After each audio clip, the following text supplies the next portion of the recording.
The endpoints of one side of regular hexagon are 2, -1 and 5, 3, 5. What is the perimeter of the hexagon? We know that we have here regular hexagon, so the sides are the same.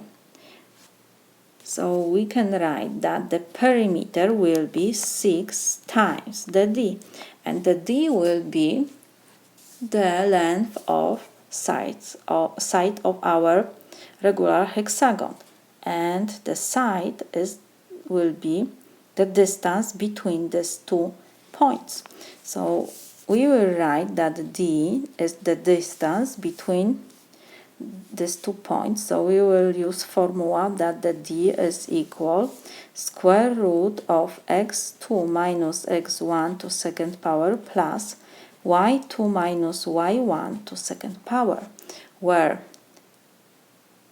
first point has coordinates x1, y1 and the second x2, y2.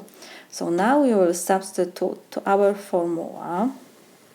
We have that x2 is 3 minus x1 is 2 to second power plus y2 is 5 minus y1 is -1, that's why we have to write in parentheses, cos to second power, so this is equal, and we have square root of 3 minus 2 to second power, so will be 1, plus 5, negative and negative, so will be positive, 5 plus 1 is 6, to second power will be 36, so this is equal square root of 37.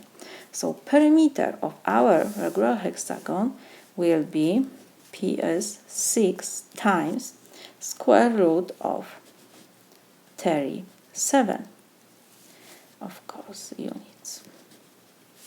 This is my solution.